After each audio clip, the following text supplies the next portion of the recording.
Você está preparado para aprofundar os seus conhecimentos relacionados ao trabalho em altura, mais especificamente sobre a NR35? Vamos lá? Eu sou o Renato Cerqueira, instrutor e coordenador de treinamentos da empresa Bioprev. Objetivo desse nosso treinamento. Então, os nossos principais objetivos são esses. Primeiro, garantir a integridade física das pessoas. É muito importante que todas as pessoas que estejam envolvidas no trabalho em altura retornem para casa da mesma forma que saiu, ou seja, sem sofrer nenhuma lesão, sem sofrer nenhum acidente relacionado a essa atividade. Importante ressaltar também a questão de doenças ocupacionais, as doenças relacionadas também ao trabalho em altura. Não só ao trabalho em altura, quando a gente fala de integridade física e quando a gente foca um pouquinho do trabalho em altura, a gente tem que ver que quando o trabalhador, quando as pessoas, o profissional está envolvido no trabalho em altura, ele também está envolvido em outros riscos adicionais. Porque o trabalho em altura muitas vezes vai envolver parte elétrica, pode envolver espaço confinado, pode envolver diversas outras atividades, onde vai gerar um risco adicional ao profissional. E outra coisa importante é que a gente foca muito na questão de acidentes, porque acidente é uma coisa que quando acontece, de imediato a gente já consegue ver a lesão, já consegue ver o dano. E às vezes a gente acaba dando pouca importância para doenças ocupacionais, para doença relacionada à atividade profissional, à atividade desse trabalhador. Por exemplo, geralmente a pessoa que realiza o trabalho em altura, na maioria das vezes ele está exposto também ao sol, então tem uma situação lá de poder ter um câncer de pele, de poder ter algum problema visual, caso não esteja com a proteção adequada, esteja submetido à claridade do sol. Em algumas vezes, esse trabalhador também está envolvido na questão de carregar peso, então tem um risco ergonômico. Às vezes está mexendo com algum equipamento que tem algum ruído elevado, então também tem a questão da perda auditiva. Então, de uma forma geral, nós damos bastante importância para os acidentes. O cara caiu, tem uma fratura, então a gente consegue enxergar fácil a fratura. Passou por uma situação ali, uma ferramenta, algum local que tinha um pérfuro cortante, teve um corte, então a gente consegue ver o sangue. Já a doença, relação ao câncer de pele, em relação à parte ergonômica, de estar carregando muito peso, ou de estar fazendo um trabalho com uma postura inadequada, é uma coisa que é um processo acumulativo, um pouquinho hoje, um pouquinho amanhã, um pouquinho hoje, um pouquinho amanhã.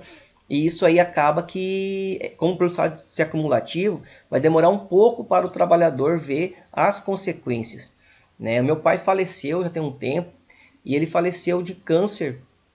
A gente foi descobrir, na verdade, depois que ele faleceu, um câncer do sistema linfático.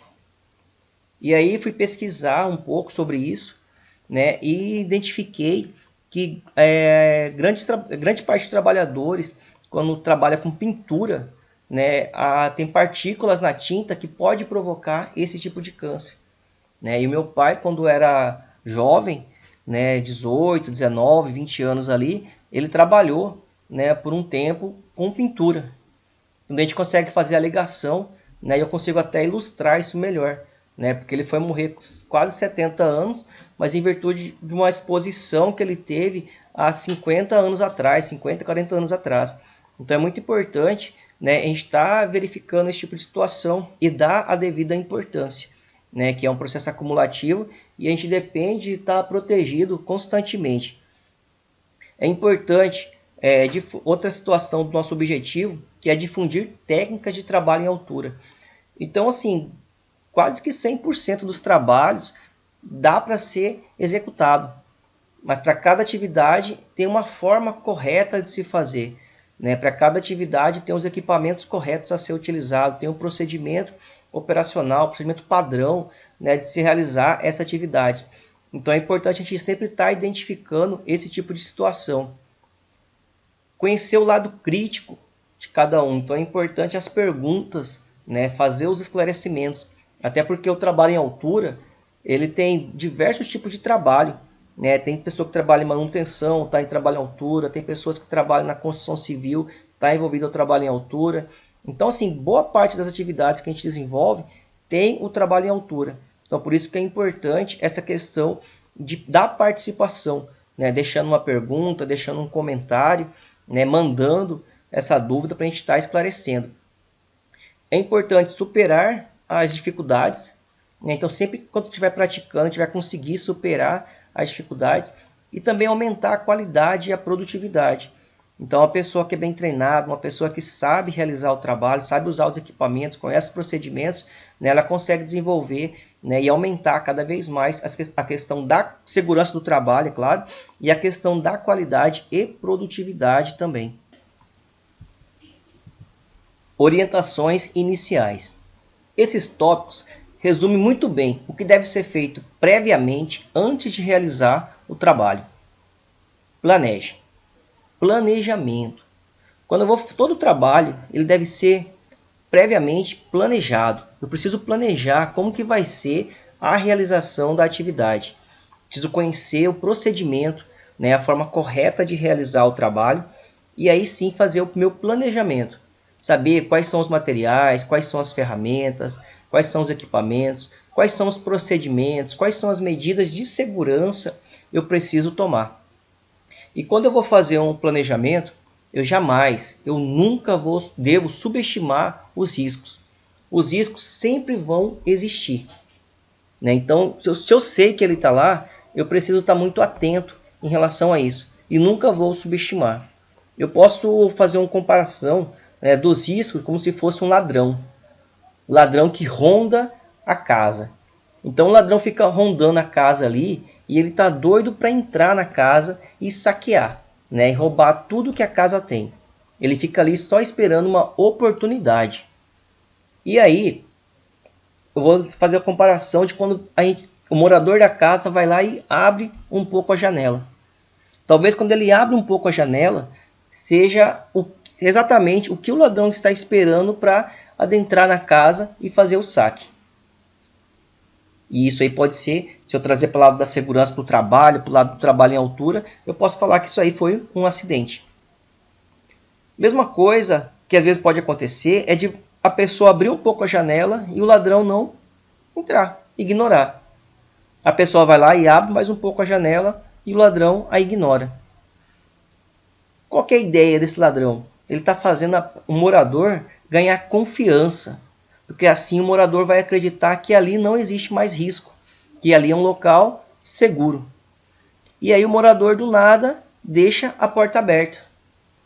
E aí, nesse momento que ele deixa a porta aberta, pode ser o momento exato que o ladrão está precisando para adentrar na casa e fazer um verdadeiro saque. Então, muitas vezes, o acidente ele nos deixa ficar um pouco mais confiante. Ou seja, o trabalhador esquece um procedimento e não acontece nenhum acidente. O trabalhador novamente esquece o procedimento e não acontece acidente. E aí o trabalhador pode ficar confiante, né, igual o morador, achando que nada vai acontecer, que essas coisas não acontecem, que são coisas da cabeça do técnico de segurança do trabalho, do engenheiro de segurança do trabalho, do bombeiro profissional civil quando está fazendo a fiscalização de obras. E aí vai deixar o trabalhador, vai deixar o profissional confiante, né, achando que os acidentes não acontecem. E aí pode ser esse momento que o risco esteja esperando ali para provocar um acidente. Então a gente sempre tem que ficar muito atento em relação a isso, né, de não baixar a guarda, sempre ficar atento, vigilante ali, para não acontecer nenhum acidente. E sempre então, quando eu vou fazer o meu planejamento, eu não posso subestimar os riscos. Eu tenho que saber que existem os riscos e eu tenho que já ver quais são as medidas de prevenção para cada risco existente. Tópico 2. Evite o trabalho em altura se existir, né, alguma alternativa. Tem alguns trabalhos que eu consigo executar embaixo, executar no chão, e depois fazer o trabalho em altura só para fazer alguns detalhes, só para acoplar, né, só para fazer alguns ajustes. Sempre que isso for possível, essa vai ser a minha decisão, né, de realizar primeiro o trabalho em solo, né, evitar o trabalho em altura. Outra situação, né, elimine os riscos de quedas. Como que eu posso fazer, né, o que eu devo fazer para eliminar os riscos de quedas? né? Usar os equipamentos da forma correta, preso em um ponto de ancoragem confiável, né?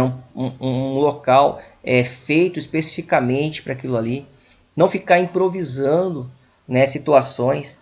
Né? Às vezes você vê em obra, né, o trabalhador preso de uma forma que você vê, cara, se ele cair, tá na cara que esse ponto de ancoragem não vai suportar o peso dele, não vai suportar o tranco e vai se romper.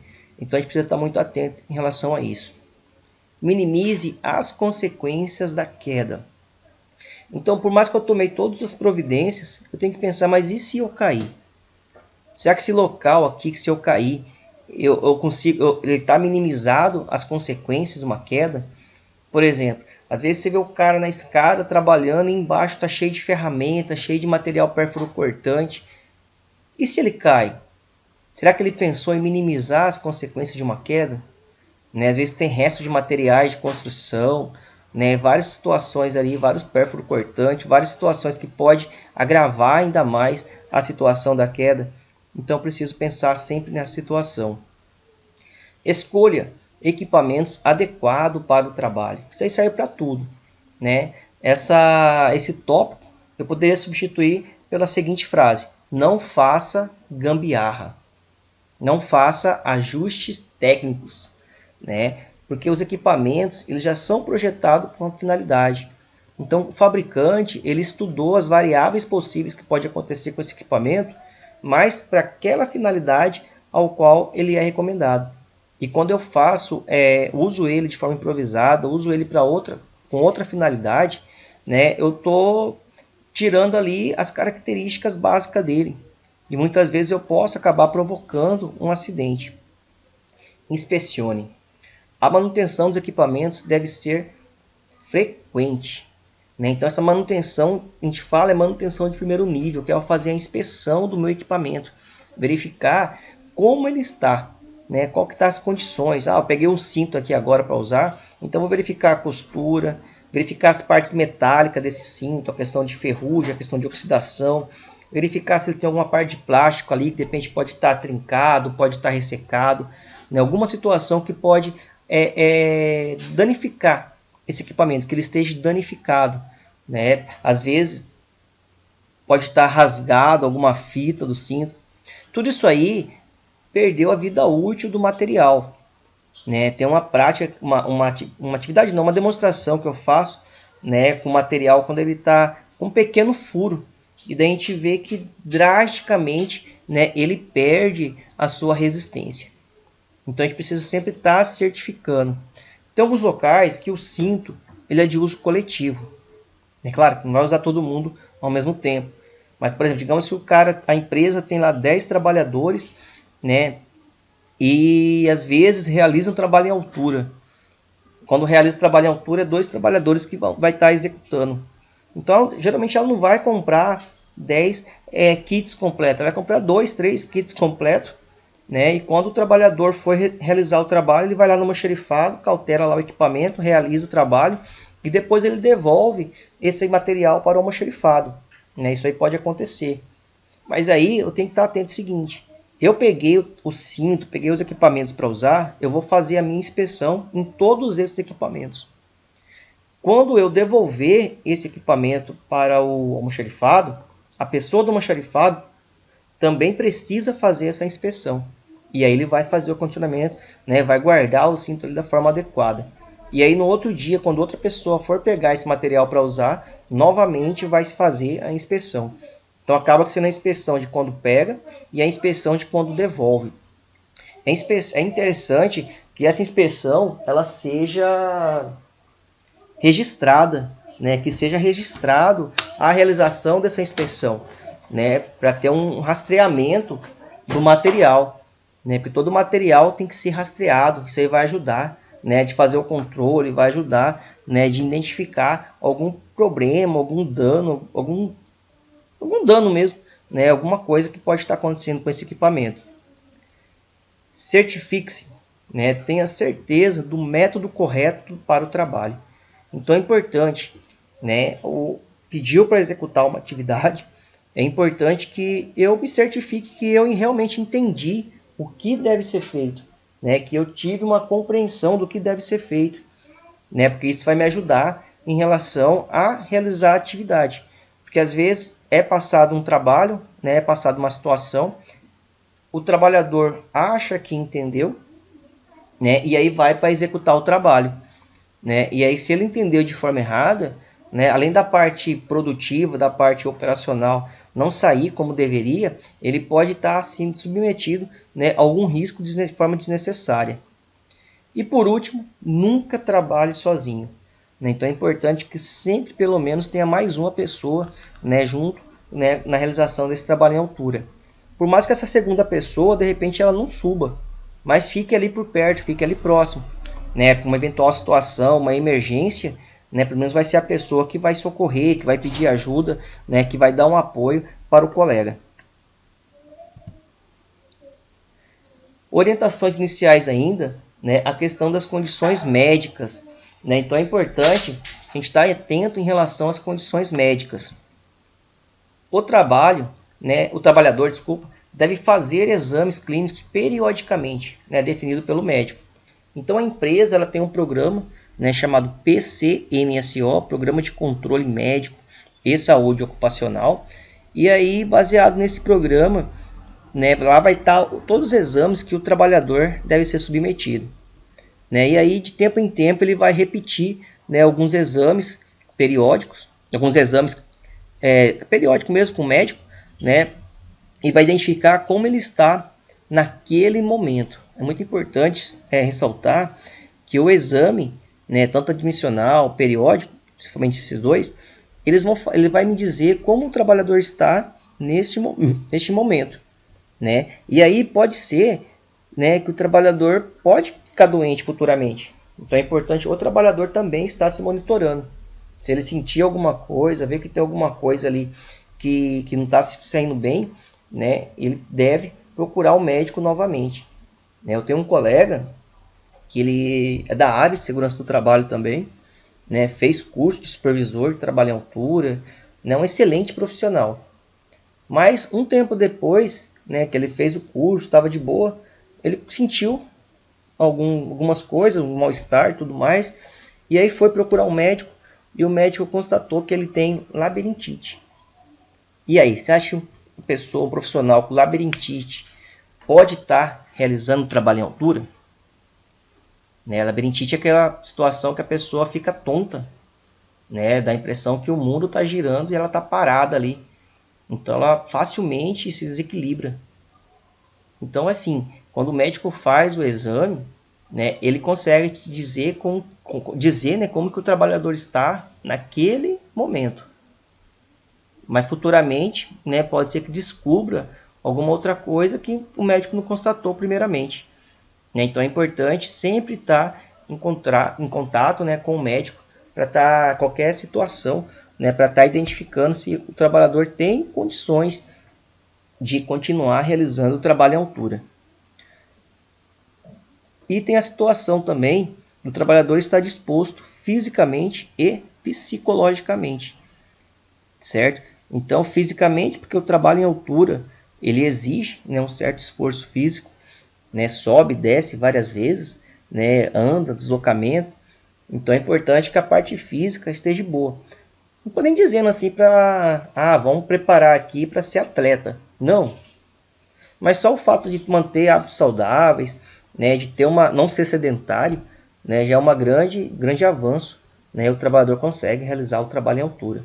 A questão psicológica também é muito importante, né, e psicológico também não vou nem falar de doença ou coisa assim. Eu posso estar falando das vezes a pessoa está cansada, né, está com a cabeça cansada, às vezes não dormiu direito, né, às vezes está um período grande sem descansar. Então tudo isso aí pode influenciar, né, no acontecimento de acidentes, né, na execução do trabalho em altura. Qualquer tipo de indisposição psicológica ou física deve ser avaliada, né, e se necessário o trabalho deve ser abortado. Então, por exemplo, o trabalhador identificou que não está em condições, é importante que ele passe isso para o seu encarregado, né? Identificou que não está legal, conversa com o encarregado, eu estou assim, estou dessa forma. E aí vê a possibilidade de realizar um outro trabalho, né? Realizar o trabalho no chão, né, e futuramente voltar a fazer o trabalho em altura. Então é importante a gente sempre ser sincero, né? Se vê que não tem condições, que realmente não tem condições, né, de estar passando isso para o encarregado para ele tomar as devidas providências. Vícios de trabalho em altura, né? Fazer o deslocamento solto, não prender os equipamentos, deixar de usar os EPIs, né? Esses aqui são os 3 principais vícios que a gente encontra. Fazer deslocamento solto, a pessoa está lá no alto, subindo e descendo ali, e nem aí, né? Solto, solto, solto. Eu lembro de quando eu fiz estágio da área de segurança do trabalho, eu fiz estágio numa construção de uma edificação, e nela tem um salão, né? Um salão que usa para fazer eventos.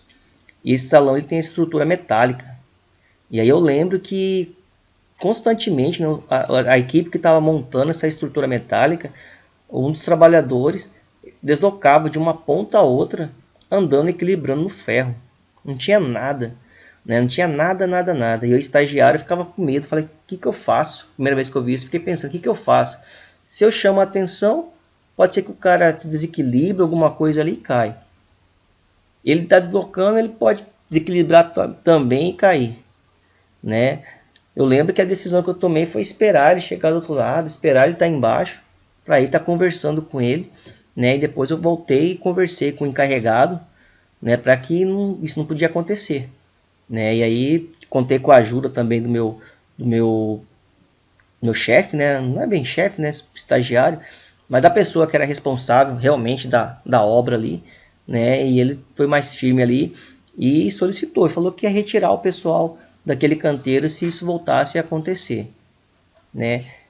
Não prender os equipamentos. Às vezes o trabalhador, né, a gente tá com equipamento, tá com cinto, tá com talabar, tá com tudo completo, mas não tá preso em nada, né? Então não tá preso em nada, então é muito complicado. O que adianta estar com cinto, tá com os equipamentos, mas não prender em nada, não tá ancorado. Então é importante a gente estar sempre levando isso em consideração. Deixar de usar os equipamentos. Às vezes o trabalhador pensando, não, é rapidinho, né? Vou só ali, volto, subo e desço rapidão ali, não vai dar nada não.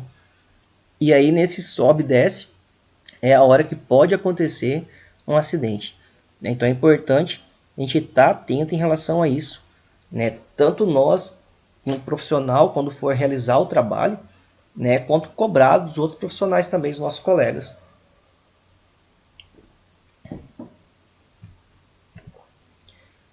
Trabalho em altura, vou entrar agora na questão dos trechos da própria norma, né? Então qual o objetivo, né?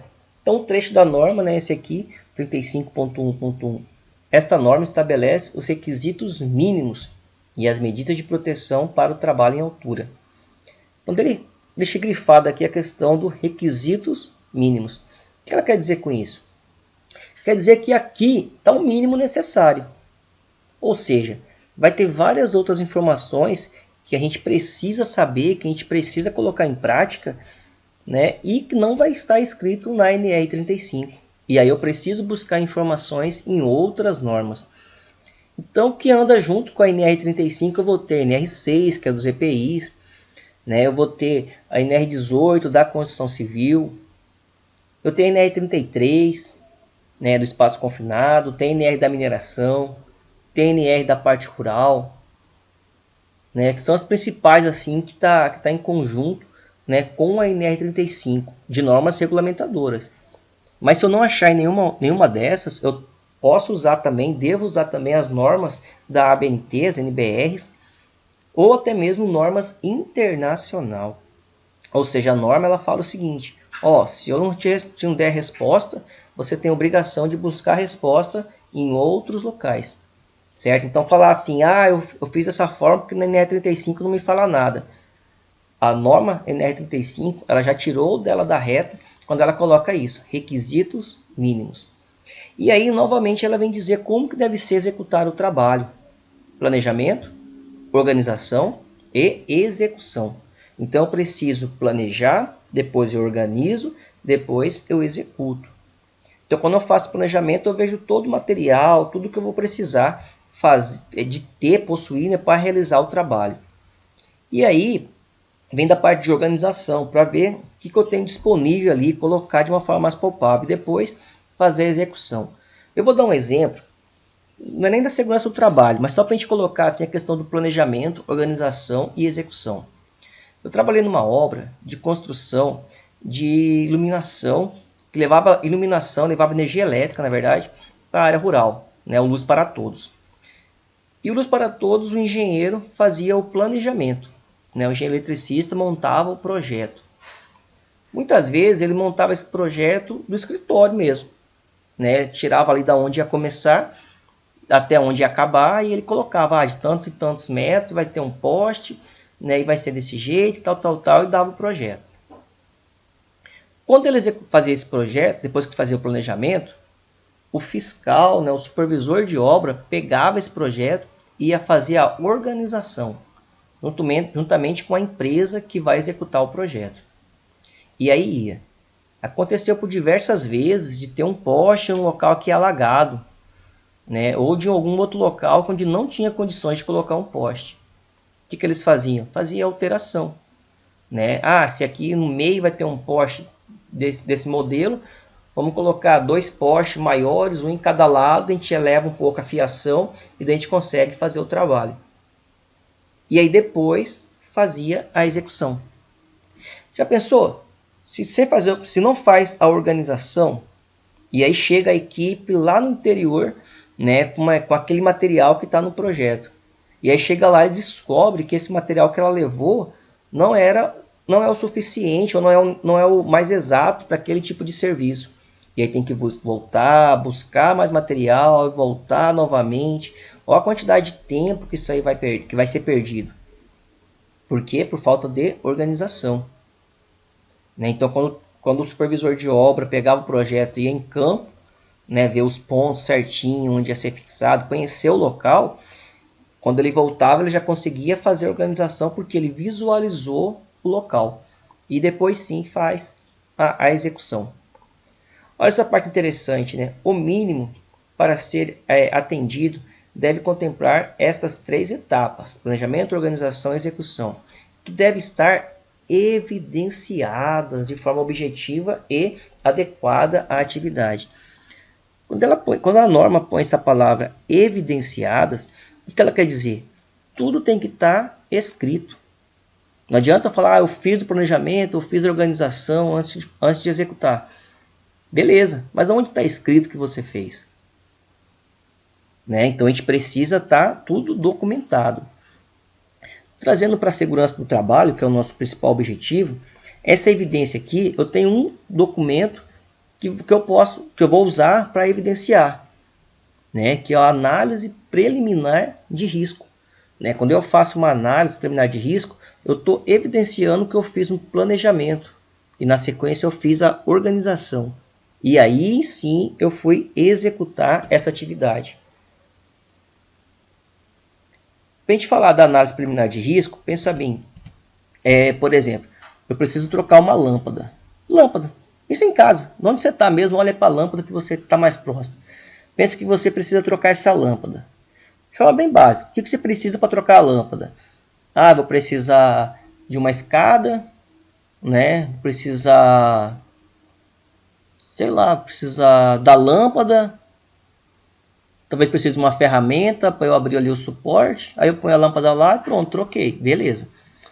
Quais são os riscos que eu tenho, que eu estou envolvido ali, se eu vou fazer um serviço de trocar a lâmpada?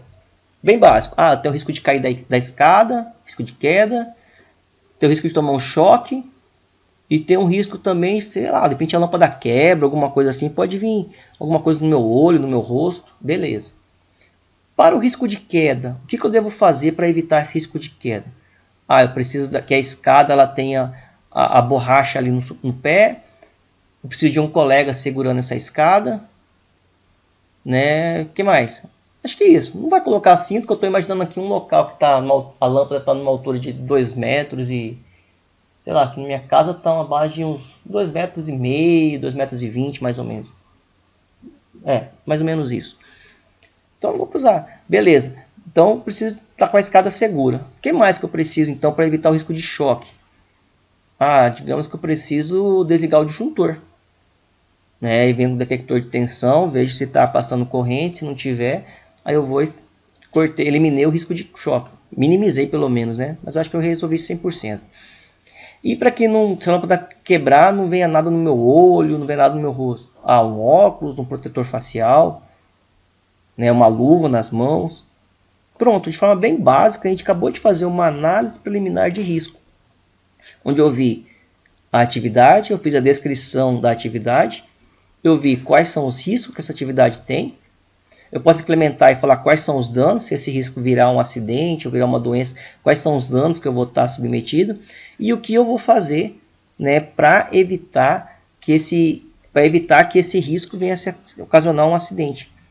Certo? Então isso aí nada mais é do que uma análise preliminar de risco. Eu estou vendo quais são os riscos que eu estou submetido para fazer essa atividade. Do jeito que eu falei aqui, foi só para ilustrar, para evidenciar. Né? Claro, na vida profissional, eu preciso estar com isso aí documentado. Isso aí tem que estar no papel e assinado pelas pessoas que participaram da elaboração, né, dessa análise preliminar de risco, da APR. Os complementos, né, igual eu falei agora há pouco, quando não tem informação na norma, eu tenho as normas técnicas oficiais, né, da ABNT, tenho os outros órgãos competentes e posso buscar também, devo buscar até em normas internacionais. Responsabilidades da empresa. Então a empresa ela tem essas responsabilidades: realizar a avaliação médica, né? Então a empresa que vai pagar para os trabalhadores para fazer a avaliação médica, realizar treinamentos. Então o treinamento é realizado pela empresa. Quem pode ministrar treinamento de trabalho em altura? Né? Eu tenho bombeiro civil, eu tenho engenheiro de segurança do trabalho, eu tenho técnico de segurança do trabalho, né? Tem vários profissionais ministrando. Mas assim, para eu saber se pode ou não, se está certo, né? O que a norma fala, o que a norma traz? A norma traz que para ministrar o instrutor precisa ter proficiência. O que é isso? Conhecer o processo produtivo da atividade. Certo? Então, se eu colocar o encarregado da minha empresa, pode ministrar? Pode. Se ele conhece o processo produtivo, ele pode ministrar, principalmente a parte prática. Mas tudo isso aí tem que ter como responsável um profissional da segurança do trabalho. Então é importante que o certificado, a responsabilidade desse treinamento seja de um profissional, deve ser de um profissional da segurança do trabalho.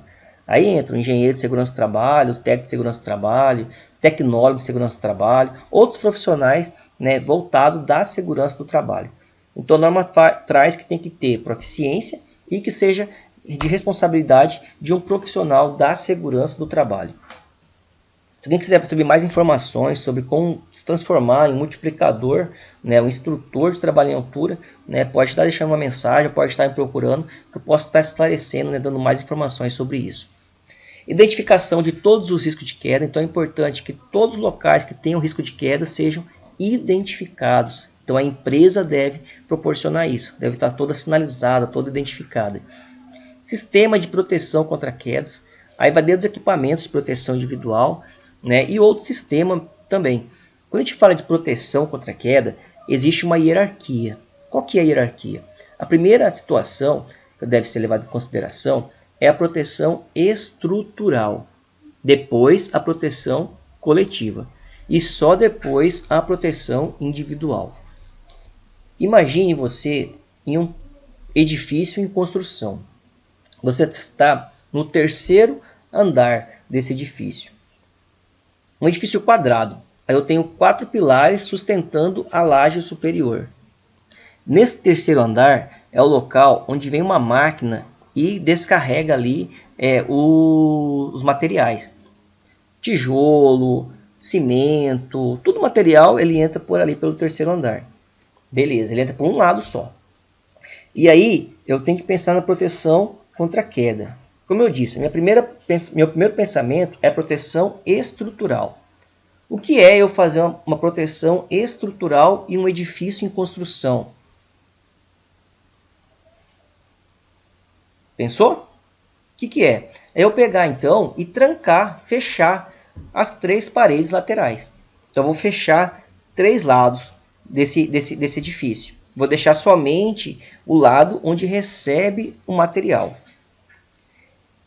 Como esse lado que recebe material, eu não consigo colocar uma proteção estrutural, não consigo colocar uma parede de alvenaria, eu preciso fazer então a proteção coletiva. E aí então vou colocar um guarda-corpo nesse local. Pronto, está seguro.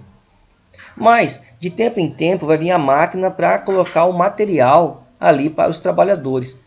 Então de tempo em tempo eu preciso remover essa proteção coletiva, eu preciso remover esse guarda-corpo para receber o material. Quando isso acontece, vai ter um trabalhador que vai ficar bem na periferia para dar instrução para o operador da máquina. Para esse operador da máquina, para esse trabalhador que vai dar instrução para o operador da máquina, para ele trabalhar com segurança, aí sim ele vai precisar da proteção individual, certo? Então fiz a proteção estrutural, a parede, fiz a proteção coletiva, que é o meu guarda-corpo. E o trabalhador, quando precisar ir ali na periferia, aí sim ele vai estar usando os equipamentos de proteção individual. No caso, o cinto, mais os acessórios, né, e preso em um ponto de ancoragem. Aí tem também o uso do equipamento apropriado, então precisa ter o equipamento certo, correto, para aquela atividade que vai ser realizada. Inspeção e manutenção de equipamentos. Então o trabalhador também faz inspeção e manutenção, só que essa manutenção aqui que é voltado para a empresa é a manutenção de conserto. Já vai ser uma manutenção de segundo ou até mesmo terceiro nível. E o plano de resgate, certo? Precisa ter um plano de resgate, ou seja, aconteceu uma emergência, quem é o responsável para socorrer, quem é o responsável para estar atuando diante de uma emergência. Então precisa estar isso aí bem escrito, tem que estar bem claro para os trabalhadores. Essa questão de manutenção, né, muitas vezes o trabalhador faz a manutenção que é só verificação visual. Se ele tiver alguma dúvida, ele vai passar para a segurança do trabalho da sequência, fazer a inspeção. Se o profissional da segurança do trabalho, o técnico ou engenheiro, tiver competência para analisar e dar um parecer ali, ele já resolve ali naquela situação, naquele momento. Caso contrário, ele deve pegar esse equipamento e mandar para o fabricante, para que o fabricante emita um laudo para ver se esse equipamento pode ou não continuar sendo utilizado.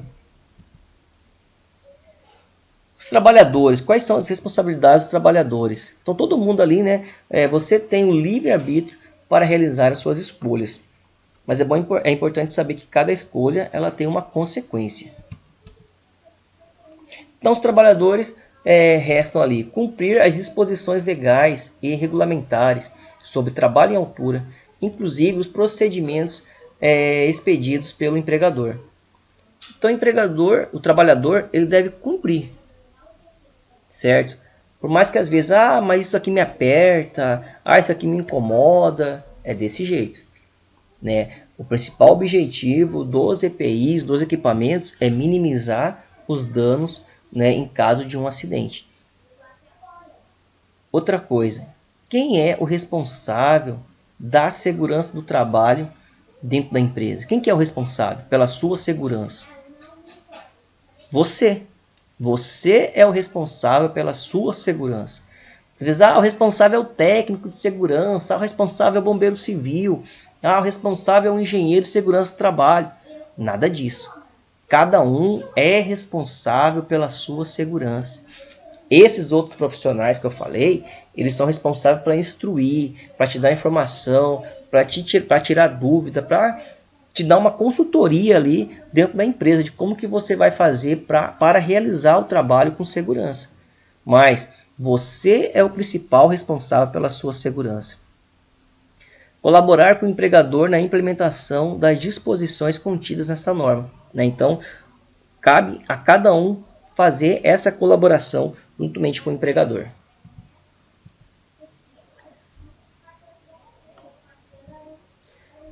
Direito de recusa. O que é direito de recusa? Direito de recusa é quando eu identificar uma situação onde tem um risco grave, um risco iminente ali, eu interromper a atividade, eu procurar o meu superior, né, o meu encarregado ou o técnico de segurança, procurar o meu superior e falar, eu não consigo fazer o trabalho agora porque está acontecendo essa situação. E aí, junto com essa equipe, decidir se realmente ali tem um risco, né? E o que pode ser feito para fazer a atividade. Direito de recusa não é um bônus que o trabalhador tem. Por exemplo, está no finalzinho do ano, dia 28 de dezembro, e aí eu tô lá em cima e falo, cara, quero ir embora, né? Quero emendar logo aqui o feriado, já curti meu ano novo. Nunca pedi o direito de recusa, vou pedir agora e vou embora. Não, o direito de recusa não é assim que funciona. O direito de recusa é para realmente parar, analisar novamente a situação que está sendo feita, ou até mesmo antes de fazer, analisar se realmente tem condições de ser feita, ver quais são as medidas que devem ser feitas e posterior fazer, né? Posterior executar. Então todo serviço que você identificar que está perigoso, né? Está ventando muito forte, ou está vindo uma nuvem ali que possivelmente pode chover naquele local, ou o local que é para você prender o seu equipamento, ele não está em condições. Então toda vez que você vê alguma situação dessa, você vai sim exercer o direito de recusa. E aí junto com o seu supervisor, junto com os seus superiores, você vai analisar qual é a melhor forma de realizar o trabalho. Equipamentos. Vamos lá. EPIs, acessórios e sistema de ancoragem. Os EPIs, acessórios e sistema de ancoragem devem ser especificados, né, e selecionados considerando-se a sua eficiência e o conforto. Como assim? Os EPIs, o cinto, por exemplo, ele tem tamanhos diferentes, né? Tem o tamanho 1, tamanho 2, tamanho 3, tem o tamanho 4, tem também o tamanho 0. Então, por mais que ele tenha regulagem, né, ele também tem os tamanhos. Então, eu preciso selecionar o mais adequado para a minha atividade, né? O questão também eu tenho um EPI, eu tenho um cinto que é mais voltado para eletricista, porque tem as partes metálicas isoladas. Eu tenho um cinto que é mais voltado para quem mexe com produtos químicos, que ele é meio que, eu posso falar que ele é envelopado, né? Ou seja, para o produto químico não ter contato com a fita. Então tem vários tipos de materiais, né? Muitos desses equipamentos eu não encontro em loja. Aí é importante eu entrar em contato ou com o representante ou até mesmo com a fábrica, né, para que ela me mande o equipamento necessário, o equipamento que eu preciso. Outra coisa que é importante eu estar analisando, a carga aplicada aos mesmos, né, e o respectivo fator de segurança em caso de eventual queda. Então eu preciso ver qual que é a carga que esse equipamento suporta. E cada equipamento ele tem uma carga ali, né, que é o quilonewton. Eu já vi assim às vezes mosquetão, você olha para eles, são idênticos. Mas aí quando você vê a descrição, um suporta ali 800 kg e outro suporta 2.200, 2.500. Então se você for pelo preço, você não analisar, você vê, esse aqui é 30, esse aqui é 70. Já olha assim, igualzinho. Não, mas igualzinho não deve ser, né? Então você tem que analisar, né, quantos quilonewton está marcando ali, qual que é a carga que ele suporta, né, para ver se realmente ele é indicado para a atividade que vai ser feita. Outra coisa que na aquisição e periodicamente deve ser efetuadas inspeção dos EPIs. É aquilo que a gente falou agora há pouco, mas reforço novamente a importância de fazer sempre, né, a inspeção. Então logo na aquisição, na compra eu já faço a inspeção e sempre que eu for usar eu devo fazer a inspeção também. Tá nos EPI, nos acessórios, esse sistema de ancoragem destinado, né, à proteção de queda de altura. E aí se eu identificar alguma coisa, algum defeito, alguma coisa, eu vou recusar, né? Vou esperar ali, vou passar para o meu responsável, vou passar para a segurança do trabalho, e aí ele vai ver se realmente está em condições, ou se ele vai mandar para o fabricante para ter um laudo ali, né, me informando se esse equipamento está ou não em condições de ser utilizado.